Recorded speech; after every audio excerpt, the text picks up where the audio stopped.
আসসালামু আলাইকুম। এটেন বাংলা সংবাদে সবাইকে স্বাগত জানাচ্ছি অনামিকা হাসান পুনম। শুরুতে বিআরবি কেবল সংবাদ শিরোনাম। মিয়ানমারে গৃহযুদ্ধের অবসান না হলে রোহিঙ্গা প্রত্যাবাসনের সুযোগ নিয়ে জানালেন তৌহিদ হোসেন। মানবিক করিডোর নিয়ে কোনো চুক্তি হয়নি নিরাপত্তা উপদেষ্টা। রাজনৈতিক দলগুলোকে সমঝোতায় পৌঁছাতে নিজেদের মধ্যে আলোচনার তাগিদ আলী রিয়াজের। জাতীয় ঐকমত্যে পৌঁছানোর দায়িত্ব ফ্যাসিবাদ বিরোধী আন্দোলনে যুক্ত প্রত্যেকের। বহির্বিশ্ব বাংলাদেশে দ্রুত নির্বাচন দেখতে চায় বিএনপির সঙ্গে আলোচনায় রাশিয়ার রাষ্ট্রদূত। মঙ্গলবার সকালে দুই পুত্রবধূকে নিয়ে দেশে ফিরছেন খালেদা জিয়া। শিগগিরই চূড়ান্ত হচ্ছে সম্প্রচার নীতিমালা, জানালেন তথ্য উপদেষ্টা। সরকার সহ বিভিন্ন এজেন্সির হস্তক্ষেপে খর্ব হচ্ছে গণমাধ্যমের স্বাধীনতা, বিশিষ্টজনদের অভিমত। এবং কাশ্মীর সীমান্তে উত্তেজনার মাঝে সফল ক্ষেপণাস্ত্র পরীক্ষা চালালো পাকিস্তান। ছায়াযুদ্ধ শুরুর অভিযোগ ভারতের।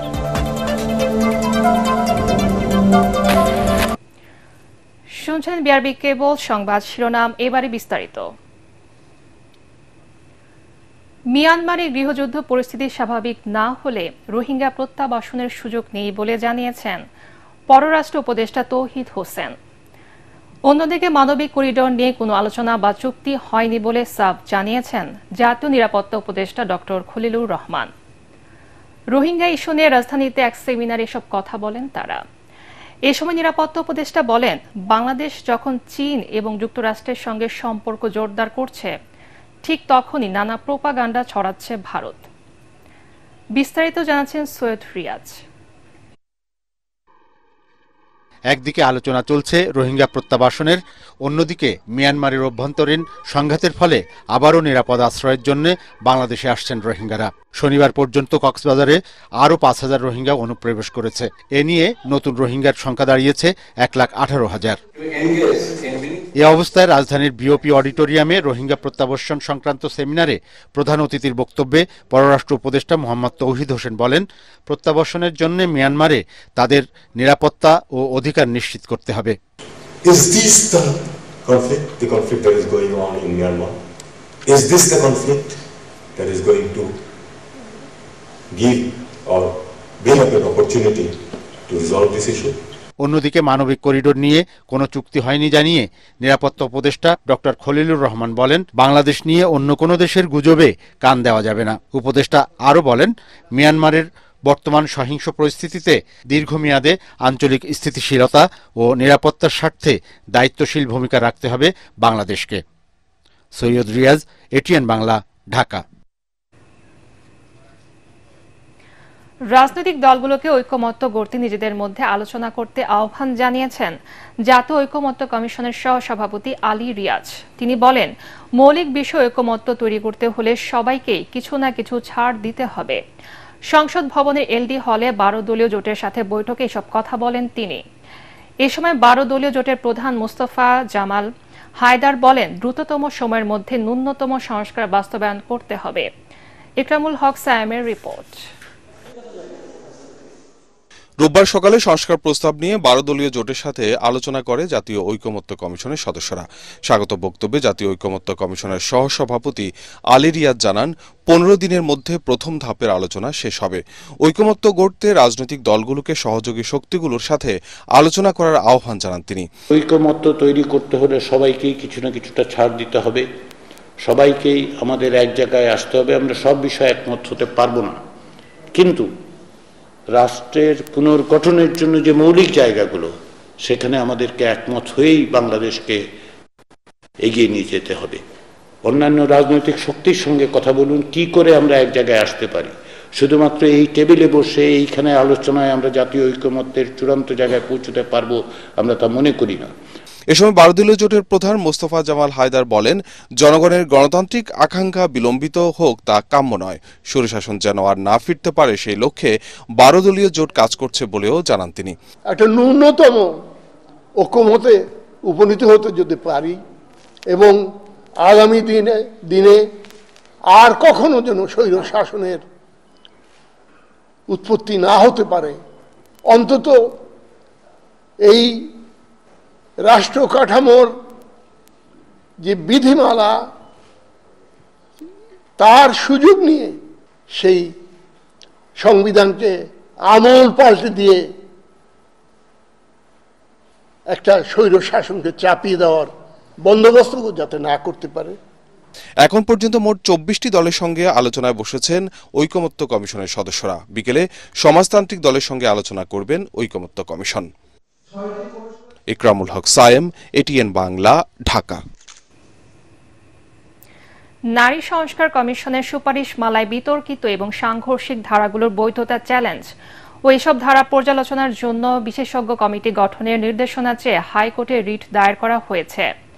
সুপ্রিম কোর্টের আইনজীবী রওশন আলী এই রিট দায়ের করেন। তিনি জানান, নারী সংস্কার কমিশন প্রতিবেদন 2025-এর অধ্যায় 3, 4, 6, 10, 11 এবং 12-এ অন্তর্ভুক্ত সুপারিশগুলো ইসলামী শরীয়তের বিধানের পরিপন্থী, ধর্মীয় অনুভূতির পরিপন্থী এবং সংবিধানের সাথে সাংঘর্ষিক হওয়ায় এই রিট করা হয়েছে। রিটে 3টি মন্ত্রণালয় এবং নারী সংস্কার কমিশনের চেয়ারম্যানকে বিবাদী করা হয়েছে। বিচারপতি ফাতেমা নজিব ও বিচারপতি শিকদার মাহমুদুর রাজির দ্বৈত বেঞ্চে চলতি সপ্তাহে রিট আবেদনটির উপর শুনানি হতে পারে। সংস্কার কমিশনের এই রিপোর্টগুলোকে এই মুহূর্তে ঠিক না করা হয় তাহলে কিন্তু এর জটিলতা বাড়তে থাকবে। পাশাপাশি এই রিট পিটিশনের আরেকটা ইস্যু হচ্ছে, এটা জাতীয় সেন্টিমেন্টের বিষয় রয়েছে। আপনারা জানেন পুরো জাতি ফুঁসে উঠেছে এই সকল বিষয় নিয়ে। সেটাকে যদি আমরা এভাবে যেতে দিতে থাকি তাহলে জাতীয় জীবনে একটা বিপর্যয় নেমে আসতে পারে। আইনজীবী ও আন্তর্জাতিক অপরাধ ট্রাইব্যুনালের সাবেক প্রসিকিউটর ব্যারিস্টার তুরিন আফরোজের ডক্টরেট ডিগ্রি ভুয়া বলে জানিয়েছে অস্ট্রেলিয়ার সিডনির university of New South Wales. সকালে সংক্রান্ত নথি আপিল বিভাগে দাখিল করেছে রাষ্ট্রপক্ষ। জানা, ইউনিভার্সিটি অব নিউ সাউথ ওয়েলসে চিঠি দিয়ে তুরিনের নথি চাওয়া হয়েছিল, তবে বিশ্ববিদ্যালয়টি জানায় এ সংক্রান্ত কোনো নথি তাদের কাছে নেই। এই নামে কোনো শিক্ষার্থী তাদের ইউনিভার্সিটি থেকে পিএইচডিও করেননি। গত 20 ফেব্রুয়ারি রাজধানীর উত্তরায় 5 তলা বাড়িতে তুরিন আফরোজের মা শামসুন নাহার বেগম এবং তুরিন আফরোজের ভাই শিশির আহমেদ শাহনেওয়াজ আহমেদের বসবাস করা নিয়ে বিচারিক আদালতের স্থিতিবস্থার আদেশ বাতিল করে দেন হাইকোর্ট। এর ফলে ওই বাড়িতে শামসুন নাহার বেগম ও শাহনেওয়াজের বসবাসের ক্ষেত্রে আর কোনো আইনগত বাধা নেই বলে জানিয়েছেন আইনজীবীরা। দেশের মানুষের মতো বহির্বিশ্ব বাংলাদেশে দ্রুত সুষ্ঠু নিরপেক্ষ নির্বাচন দেখতে চায় বলে জানিয়েছে বিএনপি। মহাসচিব মির্জা ফখরুল ইসলাম আলমগীরের সাথে রাশিয়ার রাষ্ট্রদূত আলেকজান্ডার গ্রিগোরিভিচ খুজিনের বৈঠক শেষে বিএনপি স্থায়ী কমিটির সদস্য আমির খুসরু মাহমুদ চৌধুরী কথা জানান। বিএনপি চেয়ারপারসনের গুলশান কার্যালয়ে বৈঠকে বাংলাদেশের আগামী জাতীয় সংসদ নির্বাচন সংস্কার নিয়ে দলের অবস্থান তুলে ধরেন মির্জা ফখরুল। সেই সাথে দুদেশের স্বার্থ সংশ্লিষ্ট বিষয়ে আলোচনা করতে গিয়ে ব্যাংক লেনদেন সহ রাশিয়ার সাথে বাণিজ্যে যেসব প্রতিবন্ধকতা রয়েছে তা দূর করার উপায় নিয়ে আলোচনা হয়। রূপপুর পারমাণবিক বিদ্যুৎ কেন্দ্র সহ রাশিয়ার অর্থায়নে যেসব প্রকল্প বাংলাদেশে চলমান রয়েছে তার অগ্রগতি নিয়েও আলোচনা করেন সে দেশের রাষ্ট্রদূত। তারা জানতে চাচ্ছে নির্বাচন কবে, কত তাড়াতাড়ি হবে। একটি নির্বাচিত সরকারের যে সাথে সবাই তো কাজ করতে একটা কমফোর্ট আছে সকলের, তো সেটা সেজন্য তো সকালেই অপেক্ষা করছে, শুধু রাশিয়ান না। কেউ চায় না যে এটা ভৌগোলিক একটা আমাদের জিও স্ট্র্যাটেজিক যে বিষয়টা আছে এটা যাতে স্টেবিলিটিটা যাতে অব্যাহত থাকে। এই অঞ্চলটা যদি স্টেবিলিটি না থাকে তো বাকি কোনো কাজে তো এখানে হবে না। বাংলাদেশ শুধু ইনসিকিউর তো নিরাপত্তাহীনতায় ভুগবে না, পুরো অঞ্চলের মধ্যে একটা নিরাপত্তাহীনতা আসবে। এটা তো দ্বারা কেউ লাভবান হবে না। কাতার আমিরের বিশেষ এয়ার অ্যাম্বুলেন্সে লন্ডন থেকে মঙ্গলবার দেশে ফিরবেন বিএনপি চেয়ারপারসন বেগম খালেদা জিয়া। চেয়ারপারসনের গুলশান কার্যালয়ে এক সংবাদ সম্মেলনে বিএনপি মহাসচিব মির্জা ফখরুল ইসলাম আলমগীর সাংবাদিকদের কথা জানান। বেগম জিয়ার সঙ্গে তার 2 পুত্রবধূ ডাক্তার জোবাইদা রহমান ও শর্মিলা রহমানও আসবেন। যানজট যাতে না হয় এজন্য নেতাকর্মীদের রাস্তার 2 ধারে সুশৃঙ্খলভাবে দাঁড়িয়ে খালেদা জিয়াকে অভ্যর্থনা জানানোর আহ্বান জানানো হয়েছে দলের পক্ষ থেকে। আরও জানাচ্ছেন মুশফিকুর রহমান। নেতাকর্মী ও দেশবাসীর প্রার্থনা ও অপেক্ষার পালা শেষ করে 4 মাস পর চিকিৎসা শেষে দেশে ফিরছেন বিএনপি চেয়ারপারসন বেগম খালেদা জিয়া। তার সাথে 2 পুত্রবধূ জোবাইদা রহমান ও সৈয়দা শর্মিলা রহমানও দেশে ফিরবেন। মঙ্গলবার সকালে ঢাকায় পৌঁছালে বিমানবন্দরে তাকে স্বাগত জানাবেন বিএনপি মহাসচিব মির্জা ফখরুল ইসলাম আলমগীর এবং দলের স্থায়ী কমিটির শীর্ষ নেতারা। সেখান থেকে গুলশানে নিজ বাসভবন ফিরোজায় যাওয়ার পথে বেগম খালেদা জিয়াকে সড়কে দাঁড়িয়ে জাতীয় ও দলীয় পতাকা হাতে স্বাগত জানাবেন নেতাকর্মীরা। আপনার কাতারের রয়্যাল অ্যাম্বুলেন্স, সেই অ্যাম্বুলেন্সের ফ্লাইটেই তিনি আমাদের দেশে আমাদের মাঝে আবার ফিরে আসবেন। সুশৃঙ্খলভাবে বিপুল উপস্থিতি নিশ্চিত করার মাধ্যমে দলীয় প্রধানকে স্বাগত জানাতে যৌথ সভা, মতবিনিময়, কর্মী সভার মাধ্যমে প্রস্তুতি সারছেন বিএনপি ও অঙ্গ সংগঠনের নেতাকর্মীরা। দলীয় নেতাকর্মীদের কাছে আমাদের আবেদন থাকবে যে তারা অত্যন্ত শৃঙ্খলা সহকারে রাস্তার 2 ধারে কোনো যানজট সৃষ্টি না করে তারা তাদের নেত্রীকে, এই মহান নেত্রীকে তারা অভ্যর্থনা জানাবেন। আমরা যেটা সাজেস্ট করেছি যে এক হাতে জাতীয় পতাকা, আরেক হাতে দলীয় পতাকা দিয়ে আমরা তাকে অভ্যর্থনা জানাবো। বিমানবন্দর থেকে গুলশান পর্যন্ত সড়কে কোথায় কার অবস্থান হবে তারও নির্দেশনা দিয়েছেন নীতি নির্ধারকরা। জনভোগান্তি এড়াতে গাড়ি বহর নিয়ে মোটর শোভাযাত্রা না করার নির্দেশনাও দেওয়া হয়েছে। গত 8 জানুয়ারি চিকিৎসার জন্য লন্ডনে যান সাবেক এই প্রধানমন্ত্রী। মুশফিকুর রহমান, এটিএন বাংলা, ঢাকা। সম্প্রচার নীতিমালা শিগগিরই চূড়ান্ত করা হবে বলে জানিয়েছেন তথ্য উপদেষ্টা মাহফুজ আলম। বিশ্ব মুক্ত গণমাধ্যম দিবস উপলক্ষে পিআইবির আলোচনায় তিনি আরও বলেন, মিডিয়া সুরক্ষা আইন বাস্তবায়নেও পর্যালোচনা চলছে। এ সময় গণমাধ্যম সংস্কার কমিশনের প্রধান কামাল আহমেদ বলেন, সরকার ও বিভিন্ন গোষ্ঠী নির্ভরতার কারণে গণমাধ্যমের স্বাধীনতা খর্ব হচ্ছে। সাংবাদিকদের আর্থিক নিরাপত্তা নিশ্চিত করতে পারলে স্বাধীন সাংবাদিকতা সম্ভব বলেও মনে করেন তিনি। টিআইবির নির্বাহী পরিচালক ড. ইফতেখারুজ্জামান বলেন, সাংবাদিকতার স্বাধীনতা খর্ব হয় নিরাপত্তা এজেন্সির কারণে। অন্যদিকে মিডিয়ার এজেন্সি নির্ভরতা কমাতে তথ্য মন্ত্রণালয়কে উদ্যোগের আহ্বান জানান সংবাদপত্রের মালিকদের সংগঠন নোয়াব সভাপতি AK আজাদ। কুয়েট খুললেও কাটেনি অচল অবস্থা। শিক্ষক লাঞ্ছনার বিচারের দাবিতে ক্লাস নেওয়া ও একাডেমিক কার্যক্রম বর্জন করেছেন বিশ্ববিদ্যালয়ের শিক্ষকরা। সংকট নিরসনে শিক্ষক ও ছাত্রদের সাথে আলোচনা করে সংকট সমাধানের চেষ্টা করছেন অন্তর্বর্তী উপাচার্য অধ্যাপক ড. হযরত আলী। খুলনা থেকে SM হাবিবের তথ্যচিত্রে জাহিদুল আলমের রিপোর্ট। কুয়েটের সবশেষ সিন্ডিকেট সভার সিদ্ধান্ত অনুযায়ী আজ থেকে ক্লাস পরীক্ষা ও একাডেমিক কার্যক্রম শুরু হওয়ার কথা। সকালে ক্লাসরুম খুললেও শিক্ষকদের লাঞ্ছিত করা ও বুলিংয়ের শিকারের ঘটনায় জড়িতদের শাস্তি নিশ্চিত না হওয়া পর্যন্ত একাডেমিক কার্যক্রমে যোগ না দেওয়ার সিদ্ধান্তে অটল তারা। এদিকে বিশ্ববিদ্যালয় প্রশাসন অচল অবস্থার অবসানের চেষ্টা করার কথা জানিয়েছেন। নতুন ভিসি গতকাল জয়েন করছেন, উনি দেখি আমাদের কি করেন। আমরা এখনো পর্যন্ত ওই দাবিতে অনার আছি, আমরা কোনো ধরনের একাডেমিক কার্যক্রমে অংশগ্রহণ করব না যতক্ষণ না পর্যন্ত শিক্ষক লাঞ্ছনার উপযুক্ত এবং সুষ্ঠু বিচার হয়। ব্যাপারটা উনি খুব সিরিয়াসলি দেখতেছেন। আমরাও ছাত্রদের সাথে হয়তো কথা বলবো, কথা বলার পরে একটা সমঝোতে আসবে এবং আশা করি খুব তাড়াতাড়ি শিক্ষার একটা সুষ্ঠু পরিবেশ চলে আসবে। শিক্ষকদের দাবির সাথে একমত হয়ে শিক্ষার্থীরা বলছেন, নতুন তদন্ত কমিটি করে বিচার কাজ শুরু হোক, পাশাপাশি চালু থাকুক একাডেমিক কার্যক্রম। যারা হামলা করছে তাদের বিচারের পাশাপাশি ক্লাস চলার পাশাপাশি দুইটা চলতে থাকে। এর বিচার প্রক্রিয়াটা অনেক যেহেতু লং প্রসেস, এই জন্য আমরা চাই যে আমাদের শিক্ষা কার্যক্রম শুরু করার পাশাপাশি এর বিচার প্রক্রিয়াটাও চলতে থাকুক। কুয়েটের শিক্ষা কার্যক্রম চালু করতে নতুন উপাচার্য দফায় দফায় বিভিন্ন ফোরামের সাথে বৈঠক করছেন। আন্দোলনরত শিক্ষকরা বলছেন, আগামীকাল সাধারণ সভা করে তারা করণীয় ঠিক করবেন। Bureau report, ATN Bangla. দুই দেশে চলমান উত্তেজনার মধ্যে পাকিস্তানের ক্ষেপণাস্ত্র পরীক্ষা ভারত পাকিস্তানকে যুদ্ধের আরো কাছাকাছি নিয়ে এসেছে। ভারতের দাবি, ক্ষেপণাস্ত্র পরীক্ষা চালানোর মধ্য দিয়ে পাকিস্তান ছায়া যুদ্ধ শুরু করে দিয়েছে। এদিকে পাকিস্তানের সাইবার বাহিনী ভারতের বিদ্যুৎ ব্যবস্থাকে অচল করে দেওয়ার ছক কষছে এমন আশঙ্কায় দেশজুড়ে সতর্কতা জারি করেছে ভারতের কেন্দ্রীয় বিদ্যুৎ বিভাগ। ওদিকে ভারতে অনুপ্রবেশের সময় পাকিস্তানি এক সেনাকে আটক করেছে ভারত।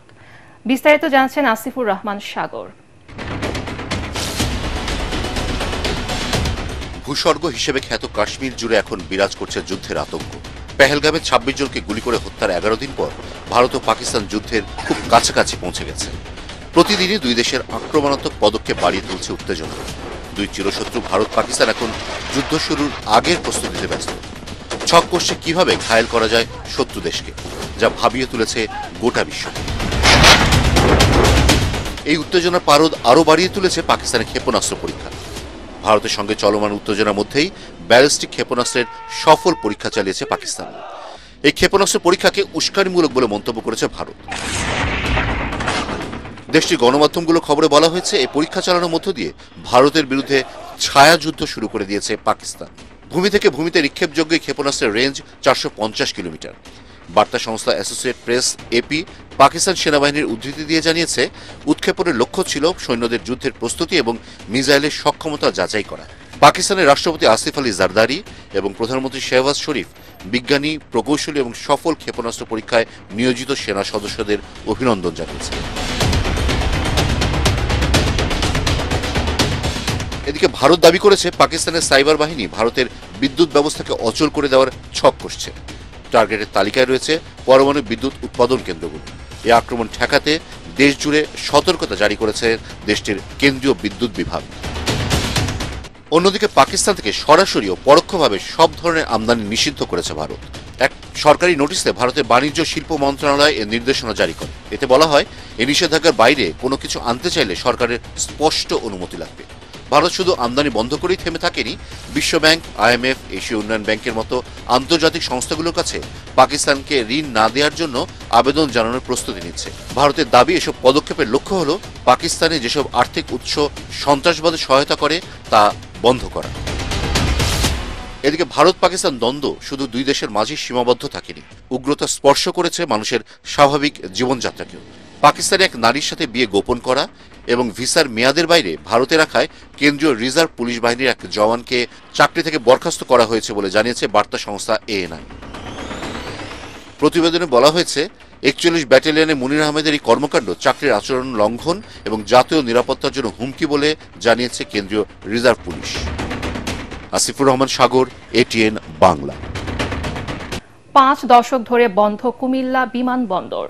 সংশ্লিষ্টরা বলছেন, রানওয়ে কার্পেটিং, ফায়ার সার্ভিস চালু ও এয়ার ট্রাফিক কন্ট্রোল টাওয়ারের জনবল নিয়োগ দিলে এটি চালু করা সম্ভব। এই বন্দরে বিমান ওঠানামা শুরু হলে বাড়বে বিনিয়োগ, সমৃদ্ধ হবে এই অঞ্চলের জনপদের জীবন। কুমিল্লা প্রতিনিধি খায়রুল আহসান মানিকের তথ্যচিত্রে বিস্তারিত জানাচ্ছেন ফারহিন ইসলাম টুম্পা। প্রায় অর্ধশত বছর ধরে কোনো বিমান ওঠানামা করেনি কুমিল্লা বিমানবন্দরে। এখনও এই বিমানবন্দর কাগজে কলমে চালুই রয়েছে। স্থানীয়রা জানায়, ৭৭ একর জায়গায় স্থাপিত এই বিমানবন্দরের রানওয়ে ভাঙা রাস্তার মতো পড়ে আছে। ঘাসে ঢাকা এলাকায় গড়ে উঠেছে গরুর খামারও। বিমানবন্দর কর্তৃপক্ষ জানায়, এটি সংস্কারে প্রয়োজন মাত্র ৩০ কোটি টাকা। অল্প খরচে হবে, রানওয়ের কার্পেটিং কাজ করতে হবে, আর ফায়ার ব্রিগেডের কিছু লোক লাগবে এবং ফায়ার গাড়ি লাগবে। এটি চালু হলে বিমানবন্দর সংলগ্ন কুমিল্লা ইপিজেডে বিদেশি বিনিয়োগ বাড়বে, সৃষ্টি হবে নতুন কর্মসংস্থান, মত কুমিল্লা চেম্বার অব কমার্সের। যেহেতু আমার এখানে ইপিজেড আছে, সেই ইপিজেড যে বায়াররা আসবেন তারা ঢাকা নেমে সরাসরি কুমিল্লা বিমানবন্দরে চলে আসবেন। বিনিয়োগ ও পণ্য রপ্তানি সহজ করতে কুমিল্লা বিমানবন্দর দ্রুত চালুর দাবি কুমিল্লা বিসিক সংশ্লিষ্টদের। বাইরের যে বায়াগুলো আসতেছে, এখন তো দেখেন ঢাকা বসে আমরা যাওয়া লাগে, অথবা তারা আসার রোডে যে একটা যানজট, এই সমস্যাটা হয়। বিমানবন্দর ছাড়লে তারা আমাদের এখানে আসতে ১ ঘন্টার ভিতরে আসতে পারবো। কুমিল্লা ইপিজেড ও কুমিল্লা বিসিকের বিদেশি বিনিয়োগ বাড়াতে বিমান চলাচল চালু করা এখন সময়ের দাবি। এছাড়া অভ্যন্তরীণ রুটে বিমান চলাচলে চাহিদা রয়েছে। বর্তমান সরকার যদি এই বিমানবন্দরটি চালু করে দিতে পারে, তাইলে আমার মনে হয় যে আমরা কুমিল্লা আরো সমৃদ্ধশালী হয়ে উঠব। বর্তমানে বিমানবন্দরের সিগন্যাল ব্যবহার করে আন্তর্জাতিক রুটের ৩৫ থেকে ৪০টি বিমান। এই কাজ পরিচালনায় ২ জন কর্মকর্তা সহ ২২ জন লোকবল রয়েছে। বিমানবন্দরের মাসে আয় ৩০ থেকে ৪০ লাখ টাকা। রানওয়ে মেরামত সহ কিছু উদ্যোগ নিলে চালু হতে পারে বিমান ওঠানামার কাজ, যা কুমিল্লার অর্থনীতিতে যোগ করবে নতুন মাত্রা। Bureau report, ATN Bangla. অল্প খরচে অধিক ফলন, পরিবেশ ও স্বাস্থ্য ঝুঁকিমুক্ত ন্যানো ইউরিয়া সার উদ্ভাবন করে দেশে ব্যাপক সাড়া ফেলেছেন যশোর বিজ্ঞান ও প্রযুক্তি বিশ্ববিদ্যালয়ের কেমি কৌশল বিভাগের অধ্যাপক জাভেদ হোসেন খান। তার উৎপাদিত সার যশোর সহ দেশের বিভিন্ন এলাকায় পরীক্ষামূলকভাবে ব্যবহার করা হচ্ছে। এই সার ব্যবহারে উৎপাদন খরচ যেমন কমেছে, তেমনি ফলনও হয়েছে বেশি। তাই এই সার সরাসরি বাজারজাতের দাবি কৃষকদের। যশোর থেকে তামান্না ফারজানার পাঠানো তথ্য ছবি নিয়ে রিপোর্ট করছেন ঐশী গোস্বামী প্রমা। সমস্যা নেই। দেশে বছরে ধান উৎপাদন করতে যে পরিমাণ ইউরিয়া সার লাগে তার ৮০% পূরণ হয় আমদানির মাধ্যমে। এই সার আমদানিতে যেমন বাড়ছে বৈদেশিক মুদ্রার ব্যয়, তেমনি রাসায়নিকের ব্যবহারে কমে যাচ্ছে ফসলি জমির উর্বরতা। যশোর বিজ্ঞান ও প্রযুক্তি বিশ্ববিদ্যালয়ের কেমি কৌশল বিভাগের অধ্যাপক ডক্টর জাভেদ হোসেন খানের তৈরি ন্যানো ইউরিয়া সার কৃষকদের দেখাচ্ছে নতুন স্বপ্ন। গতানুগতিক ইউরিয়া সার কমিয়ে ন্যানো ইউরিয়া সারের ব্যবহার বাড়ানো গেলে ফসল উৎপাদনে ব্যয় অন্তত 50% কমানো সম্ভব বলে মনে করছেন সংশ্লিষ্টরা। যশোরের সদর উপজেলার চূড়ামনকাটির আব্দুলপুরে 1 বছর ধরে এ সারের পরীক্ষামূলক ব্যবহার করে সফলতা পেয়েছেন কৃষকরা। চাষিদের মাঝে এটি ব্যাপক সাড়া ফেলেছে বলে জানান গবেষক ইসমাইল হোসেন। ন্যানো ইউরিয়া দিয়ে আমাদের করা হয়েছে মাত্র 1/2 লিটার ন্যানো ইউরিয়া এবং দাম 250 টাকা। 250 টাকা আমার 1 বিঘা জমির ইউরিয়া সারার কাজ হয়ে গেছে। যখন আমরা অল্প পরিমাণে আমাদের 2 থেকে 5 ml প্রতি লিটার হারে যখন আমরা অ্যাপ্লিকেশন করতাম, তখন তারা অবাক হতো আসলে এখানে কাজ করবে কিনা। যখন আসলে রেজাল্ট দেখে তারাই আসলে অবাক হয়ে যায় এবং তারা এটা নিয়ে বেশ উৎসাহী এবং আগ্রহী। কৃষক পর্যায়ে ছড়িয়ে দিতে পারলে বাইরে থেকে সার আমদানি করতে হবে না বলে জানান এই সারের উদ্ভাবক অধ্যাপক ডক্টর জাভেদ। আমাদের সরকার প্রায় 35,000 কোটি টাকা ইউরিয়া আমদানি করে এবং অনেক ভর্তুকি দিয়ে আমাদের কৃষকদের দেয়। তো আমাদের প্রথম থেকে ইচ্ছা ছিল কিভাবে ইউরিয়া সারের মূল্য কমানো যায় এবং আমাদের কৃষকদের কিভাবে আমাদের দেশের প্রোডাক্টের উপর স্বনির্ভর করা যায়। এই আইডিয়া থেকে আমরা 2019 সালে ন্যানো ইউরিয়া আবিষ্কার করি এবং ন্যানো ইউরিয়াটিকে আমরা মাঠ পর্যায়ে ছড়িয়ে দিই। বর্তমানে আমাদের বাংলাদেশের গাজীপুর, বগুড়া, যশোর সহ বিভিন্ন অঞ্চলে আমাদের ন্যানো ইউরিয়ার পরীক্ষা হচ্ছে এবং কৃষকরা অনেক খুশি। এটি কৃষক পর্যায়ে পৌঁছে দেওয়ার জন্য সরকারের সাথে সমন্বয় করে পদক্ষেপ নেওয়ার আশ্বাস বিশ্ববিদ্যালয়ের উপাচার্যের। জাভেদ এবং তার টিম কর্তৃক উদ্ভাবিত ন্যানো ইউরিয়া, এই ন্যানো ইউরিয়াটাকে আমরা কমার্শিয়ালাইজ স্কেলে নিতে গেলে এটি তার আগে আমাদের পাইলটিং করতে হবে। তো এই পাইলট স্কেলে তৈরি করার জন্য যে মেশিনারি দরকার সেটি তৈরি, ডিজাইন তৈরি এবং সেটিকে ভ্যালিডেশন করার জন্য যে সাপোর্ট দরকার আমরা বিশ্ববিদ্যালয়ের পক্ষ থেকে প্রশাসনের পক্ষে সবার সহযোগিতা প্রদান করব। অধ্যাপক ডক্টর জাভেদ ও তার টিম ন্যানো ইউরিয়া ছাড়াও আরো 9 ধরনের ন্যানো পণ্য উদ্ভাবন করেছেন। Bureau report, ATN Bangla. এবারে আল আরাফা বাণিজ্য সংবাদ।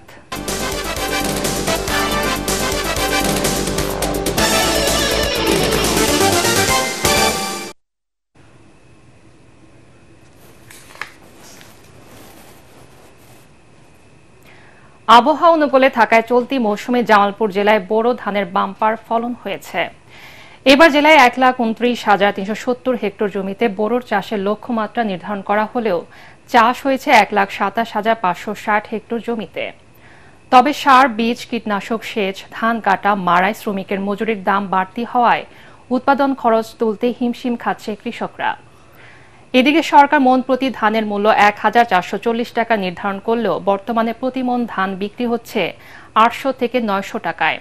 ফলে ফলন ভালো হলেও ধানের ন্যায্য মূল্য না পেয়ে হতাশ চাষিরা। এই বিষয়ে সহযোগিতার কথা জানিয়েছে জেলা কৃষি সম্প্রসারণ অধিদপ্তর। ধানের বাজার কম, কামলা মাইনা বেশি। কামলা মাইনা হলো 800-900, ধানের মাইনা হলো 800-900। আজকে কামলা দিয়েছি 750 টাকা। এই বাজারে আমরা তো পুষে না পুষলে এই পানির মধ্যে ধান কাটে নেবো। এবার জানিয়ে দেব খেলার খবর।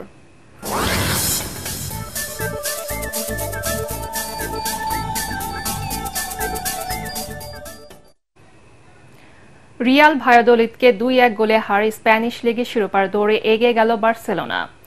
দ্বিতীয় স্থানে থাকা রিয়াল মাদ্রিদের চেয়ে 7 পয়েন্টে এগিয়ে গেছে হান্সি ফ্লিকের দল। প্রতি পর্বের মাঠে 6 মিনিটে পিছিয়ে পড়ে অতিথিরা। ভায়াদোলিদকে এগিয়ে নেন ইভান সানচেজ। সমতায় ফিরতে মরিয়া প্রথমার্ধে একের পর এক সুযোগ পেলেও তা কাজে লাগাতে পারেনি। এরপর রাফিনহার গোলে 54 মিনিটে ঘুরে দাঁড়ায় বার্সেলোনা। আর 60 মিনিটে ফার্মিন লোপেজের গোলে জয় নিয়ে মাঠ ছাড়ে কাতালানরা।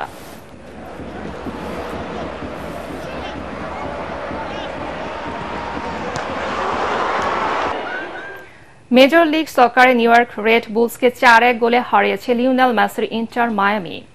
চেস স্টেডিয়ামে 9 মিনিটে ফাফা পিকাউল্টের গোলে এগিয়ে যায় হাবিয়ের মাচেরানোর দল। বল দখল আর আক্রমণে এগিয়ে থাকা মায়ামির হয়ে 30 মিনিটে ব্যবধান বাড়ান মার্সেলো উইগান্ট। এরপর লুইস সুয়ারেজ গোল করলে 3-1 গোলে এগিয়ে যায় তারা। দ্বিতীয়ার্ধে দলের চতুর্থ গোলটি করেন লিওনেল মেসি। অন্যদিকে নিউ ইয়র্ক রেড বুলসের হয়ে 1 গোল শোধ দেন এরিক ম্যাক্সিম চুপোমটিং। শেষ করার আগে বিআরবি কেবল সংবাদ শিরোনাম আরেকবার। মিয়ানমারে গৃহযুদ্ধের অবসান না হলে রোহিঙ্গা প্রত্যাবাসনের সুযোগ নিয়ে জানালেন তৌহিদ হোসেন। মানবিক করিডোর নিয়ে কোনো চুক্তি হয়নি নিরাপত্তা উপদেষ্টা। রাজনৈতিক দলগুলোকে সমঝোতায় পৌঁছাতে নিজেদের মধ্যে আলোচনার তাগিদ আলী রিয়াজের। জাতীয় ঐকমত্যে পৌঁছানোর দায়িত্ব ফ্যাসিবাদ বিরোধী আন্দোলনে যুক্ত প্রত্যেকের। বহির্বিশ্ব বাংলাদেশে দ্রুত নির্বাচন দেখতে চায় বিএনপির সঙ্গে আলোচনায় রাশিয়ার রাষ্ট্রদূত। মঙ্গলবার সকালে 2 পুত্রবধূকে নিয়ে দেশে ফিরছেন খালেদা জিয়া। শিগগিরই চূড়ান্ত হচ্ছে সম্প্রচার নীতিমালা, জানালেন তথ্য উপদেষ্টা। সরকার সহ বিভিন্ন এজেন্সির হস্তক্ষেপে খর্ব হচ্ছে গণমাধ্যমের স্বাধীনতা, বিশিষ্টজনদের অভিমত। এবং কাশ্মীর সীমান্তে উত্তেজনার মাঝে সফল ক্ষেপণাস্ত্র পরীক্ষা চালালো পাকিস্তান। ছায়াযুদ্ধ শুরুর অভিযোগ ভারতের।